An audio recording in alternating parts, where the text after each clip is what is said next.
ఏమిటి మొత్తం రాజధాని భూములు అమ్మేస్తే అన్ని సమస్యలు తీరిపోతాయా? నిజంగానే సాధ్యమవుతుందా? మళ్ళీ కేవలం రియల్ ఎస్టేట్ హైప్ క్రియేట్ చేయడానికా, లేకపోతే రైతులకి ఇది ఎంత లాభదాయకమా నష్టమా, ఏం జరగబోతోంది? మరోవైపు జగన్ గారి స్పీచ్ భరోసా ఏ మేరకు ఇవ్వగలిగింది? ఏమండి, రియల్ ఎస్టేట్ ఎక్కడ పడితే అక్కడ ఏ ల్యాండ్ పడితే ఆ ల్యాండ్ అమ్మేసుకుంటే అమరావతి దాకా తీసుకొచ్చి రియల్ ఎస్టేట్ కంపెనీస్ ఇంతకాలం అట్లా వెయిట్ చేయవండి. వాళ్ళకి నచ్చిన ప్లేస్ లో నచ్చినట్టుగా నచ్చిన రియల్ ఎస్టేట్ వెంచర్లు చేసేసుకుంటారండి. రియల్ ఎస్టేట్ అమ్మేసుకోవడానికి కొనేసుకోవడానికి ఎక్కడ ఏమడితే అక్కడ జరిగేటట్టుంటే ఈ ల్యాండ్స్ ఏవి ఉండేవి కాదండి, ఎప్పుడు అమ్ముడే అయిపోయేవి. రియల్ ఎస్టేట్ కి ఎప్పుడైనా డిమాండ్ కావాలండి, అంటే అమ్మేవాడు ఉన్నా కానీ కొనేవాడు కావాలండి. ఒక హెరిటేజ్ పెట్టాలండి, ఫస్ట్ అక్కడ రామోజీ ఫిలిం సిటీ కట్టాలండి, అక్కడ వాళ్ళకి సంబంధించిన రియల్ ఎస్టేట్ కంపెనీల వాళ్ళు వచ్చి మొదటగా ప్రయత్నం చేయాలండి. దానికి ముందు ఆ ప్లాటింగ్ అది లేఅవుట్ వేసి ఆ చెట్లు పొదలు కొట్టేసి లేఅవుట్ వేసి ఓనర్లకు ఇవ్వాలండి. అది అంటే సంపద సృష్టించడం కంటే ముందు లక్షల కోట్లు ఖర్చు పెట్టాలి కదా అవన్నీ వేయటానికి. ఇప్పుడు నారాయణ గారు చెప్పారు 48,000 కోట్లు గతంలో అంచనా వేసాం, ఇప్పుడు ఇంకా పెరుగుతుంది ఫస్ట్ తొలిదశకి అని చెబుతున్నాడు ఆయన. ఎట్లా ఈ డబ్బు ముందు సమకూర్చకుండా భూములు అమ్మితే ఎవడు కొంటాడు? ఈ రోడ్లు అవన్నీ వేయకుండా కొన్నా కూడా అసలు అక్కడికి ఏం డిమాండ్ మీరు అన్నట్లు ఏ ఫలాంది వస్తే అది వేరే విషయం, చుట్టుపక్కల ఏదైనా రావచ్చు. కానీ ఒక్కసారే అసలు మొత్తం రాజధాని అంతటినీ పైగా సంక్షేమ కార్యక్రమాలు ఇప్పుడు నిన్న పేపర్లో వచ్చింది, మీ దృష్టికి వచ్చే ఉంటుంది. జగన్ గారి ప్రభుత్వం అప్పు చేస్తేనో అప్పు చెప్పని రాసేవాడు ఈనాడు ఆయన. ఇప్పుడు ఆర్థిక రుణ వితరణకు రుణ సమీకరణకు ప్రయత్నాలు అని చాలా జాగ్రత్తగా ఆర్థిక వనరుల సమీకరణకు యత్నాలు అని రాస్తున్నారు. పోనీ ఈ డబ్బులు ఎక్కడిది? 10,000 కోట్లు కావాలంట కేవలం పెన్షన్లు, పెరిగిన పెన్షను, జీతాలు వీటన్నిటికీ సంబంధించి. మరి ఇప్పుడు అప్పులు చెప్ప కింద మారదా? వీటన్నిటి మీద చూస్తే నిజంగానే రాజధాని భూములు అమ్మడం ద్వారా అన్ని ప్రభుత్వంలోని కార్యక్రమాలన్నీ జరిగిపోతాయంటారా?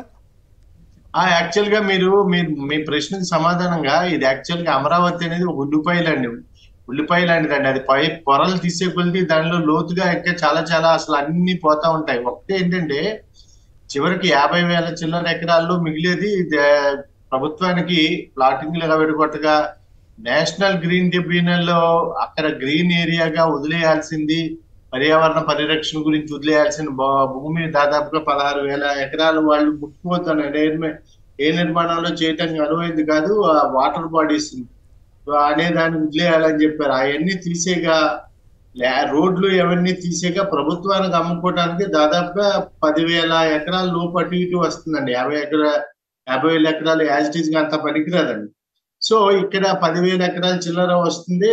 ఆ 10,000 ఎకరాల్లో మీకు కన్స్ట్రక్షన్ కాస్ట్ అంటే అప్పుడు గవర్నమెంట్ అంచనానే 1,08,000 కోట్ల రూపాయలు మౌలిక వసతుల కల్పనకు, అంటే కేవలము రోడ్లు, డ్రైనేజీలు, వాటరు, శానిటేషను, ఎలక్ట్రిసిటీ వీటికే 1,08,000 కోట్లు ఖర్చు అవుతుంది అన్నారంటే యావరేజ్ గా ఎకరానికి 50,000 ఎకరాలు తీసుకుని యావరేజ్ గా ఎకరానికి 2 కోట్లు అవుతుందండి. ఓన్లీ అది దాని వరకు అది కల్పించిన తర్వాత ప్లాటింగ్ చేయగలుగుతారు వీళ్ళు, అంటే రైతుల భాగం రైతులకు ఇవ్వగలుగుతారు. ఈ 1,08,000 కోట్లు పెట్టుబడి ఎక్కడ సమీకరిస్తారు, ఎలా సమీకరిస్తారు?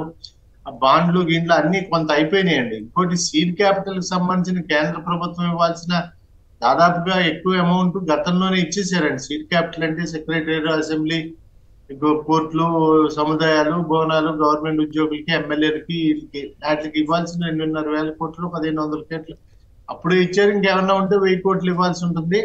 సో ఇప్పుడు కొత్తగా పెట్టుబడి, ఇప్పుడు మనకి రియల్ ఎస్టేట్ వెంచర్ లో ప్రాబ్లం ఏంటంటే ఒకటి ప్రజలకు ఉపాధి లేకపోతే అక్కడ ఎవడో కొండండి. లేకపోతే చంద్రబాబు గారు కూడా ఒక ఎఫర్ట్ పెట్టారు. మనకి హైటెక్ సిటీలో ఇంతమంది కంపెనీలు తీసుకొచ్చారు, ఐటీ కంపెనీలు. అంటే అవన్నీ కూడా వాళ్ళు కట్టుకున్న ల్యాండ్ లో బిల్డింగ్లు కట్టుకున్న కంపెనీలు తక్కువేనండి. ఎక్కువ భాగం గవర్నమెంట్ ల్యాండ్ ని ఇప్పుడు L&D లాంటి దానికి, రహేజా మైండ్ స్పేస్ లాంటికి, ఇప్పుడు ఇక్కడ సింగపూర్ కన్సార్షియం అలా దాని company, original company land capital అనేవారు, దాన్ని అప్పట్లో ఎసెండాస్ అనేవారు. వీళ్ళందరికీ కొంత ల్యాండ్స్ ఇస్తే వాళ్ళు కట్టి వాళ్ళు లీజ్కి ఇవ్వటం లేకపోతే అవుట్ రేట్ కి అమ్మటం చేశారండి. సో అట్లాంటి కట్టాలంటే అక్కడికి ఉపాధి రావాలి. ఎవరన్నా కొనేవాళ్ళు ఉపాధి ఇక్కడ యావరేజ్ గా మీకు 1,00,000 ఎకరానికి 1,00,000 చదరపడుగుల భవన నిర్మాణ అనుమతులు హైదరాబాద్ లో అయితే 4 లక్షలు 3 లక్షలు కూడా వస్తున్నాయి ఒక ఎకరానికి. ఆ లెక్కన ఓన్లీ అమరావతికి 1,00,000 చదరపడుగుల పర్మిషన్ వస్తే ఈ 1000 ఎకరాలకి ఒక 1,20,000 కంటే దాదాపుగా 100 కోట్లు ఖర్చు అవుతుందండి ఒక ఎకరంలో భవనాలు నిర్మించడానికి.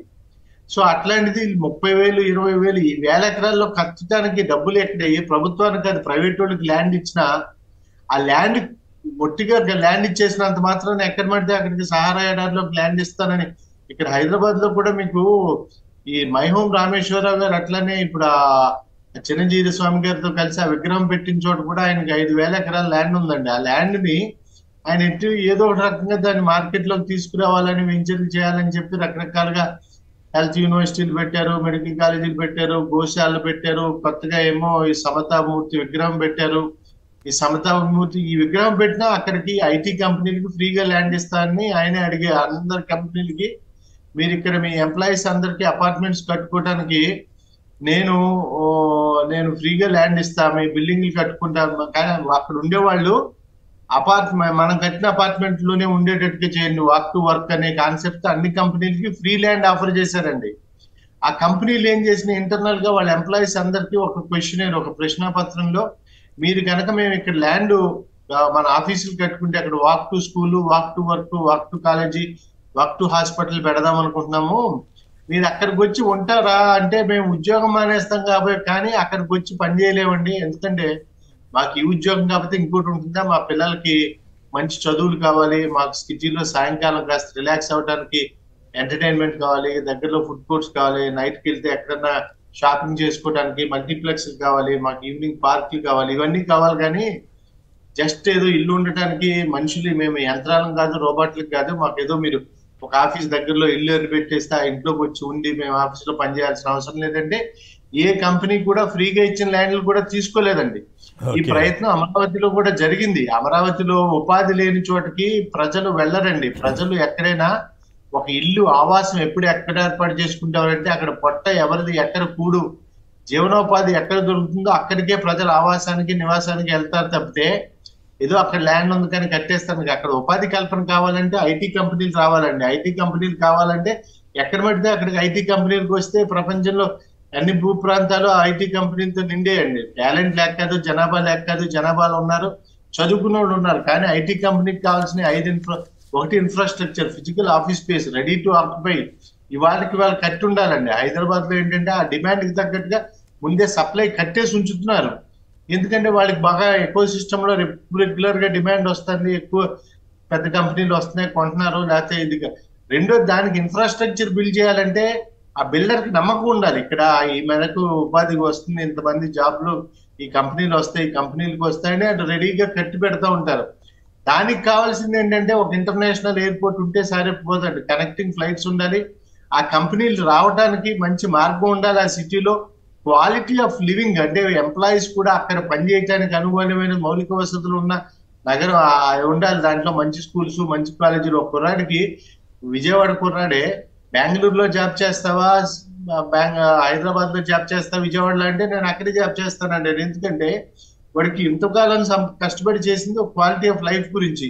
వాళ్ళ ఫ్రెండ్స్ అంతా సిన్సినా ఎక్కడెక్కడో లాస్ ఏంజలీస్ లో అక్కడెక్కడ పనిచేసేటప్పుడు ఇక్కడ పని చేయాలంటే దాని క్వాలిటీ ఆఫ్ లైఫ్ ఉంటేనే అక్కడ ఉంటాడు. క్వాలిటీ ఆఫ్ లైఫ్ ఏంటంటే మంచి మౌలిక వనరులు అంటే మంచి ఇల్లు, మంచి రోడ్లు, మంచి ఆఫీసులు, వర్కింగ్ ఎన్విరాన్మెంట్, స్కూల్స్, జిమ్స్, కాలేజీలు, ఇవన్నీ ఈవినింగ్ నైట్ లైఫ్ అని అంటారు. నైట్ లైఫ్ అంటే ఏంటి, పగలంతా కష్టపడిన తర్వాత వాళ్ళు రిలాక్స్ అవడానికి వెళ్తే మంచి ఫుడ్ కోర్ట్స్ ఉండాలా, మంచి జిమ్లు ఉండాలా, మంచి మల్టీప్లెక్స్ థియేటర్స్ ఉండాలా, ఈవినింగ్ షాపింగ్ మాల్స్ ఉండాలా, ఇవన్నీ సాఫ్ట్ ఇన్ఫ్రాస్ట్రక్చర్. ఇవి ఉంటే కానీ ఐటీ ఎంప్లాయీస్ రారు, ఐటీ ఎంప్లాయీస్ ఉంటే కానీ ఐటీ కంపెనీస్ రావు. ఇదంతా అయితే చంద్రబాబు గారు ఐటీ ఇక్కడ హైదరాబాద్ లో ఎంత డెవలప్ చేసినా ఆయన ఊరికే వదలలేదండి. 5 సంవత్సరాల్లో ఎఫర్ట్ పెట్టారు, ఆ కంపెనీలు రమ్మన్నారు, కంపెనీలు రమ్మంటే వచ్చారండి. వాళ్ళ ఎంప్లాయీస్ అక్కడ ఉంటారనుకుంటేనే వాళ్ళకి వస్తారు తప్పితే ఇక్కడ నుంచి మనం కష్టపడి పెట్టిన తర్వాత ఎంప్లాయీస్ వెళ్ళిపోతారు అనుకుంటే అట్లాంటి చోట్ల ఐటీ కంపెనీలు ఇన్వెస్ట్ చేయవండి. ఐటీ కంపెనీలు లేకుండా, ఇన్వెస్ట్మెంట్స్ లేకుండా, అక్కడ కొనేవాళ్ళు లేకుండా కట్టేస్తే కట్టేయడానికి డబ్బులు చైనా గవర్నమెంట్ చాలా డబ్బులు ఉండేయండి, విదేశీ బ్యాంకులు వాటి నుంచి డబ్బులు వచ్చాయి, కట్టేశారండి. వాటిని గోస్ట్ సిటీస్ అంటారండి, వీటిని బ్రౌన్ ఫీల్డ్ సిటీస్ అంటారు, గ్రీన్ ఫీల్డ్ సిటీస్ అంటారండి. అంటే ఎగ్జిస్టింగ్ సిటీని కొద్దిగా మాడిఫై చేసి కొద్దిగా రిఫర్బిష్మెంట్, రిట్రోఫిటింగ్ అంటారు. వాటికి ఖర్చు తక్కువ అవుతుంది. అదే కొత్తగా కట్టే గ్రీన్ ఫీల్డ్ సిటీకి చాలా ఖర్చు అవుతుంది. ఇంతవరకు ఒక దేశాలు అమెరికా లాంటి G20 కంట్రీలు కూడా ఒక కొత్త నగరాన్ని గ్రీన్ ఫీల్డ్ సిటీని కట్టలేకపోయినాయండి. దానికి కావాల్సిన బడ్జెట్స్ ట్రిలియన్స్ ఆఫ్ డాలర్స్ అవుతాయండి. అంటే లక్షల డాలర్ల కోట్లు అవుతాయండి. ఎందుకంటే కన్స్ట్రక్షన్ నేను ఇంతకు ముందే చెప్పాను మీకు, ఒక కట్టడం కట్టడానికి దాదాపుగా రైట్. చూద్దాం మరి ఆయన ఎట్లా ముందుకెళ్తారు ఏంటి. అప్పులు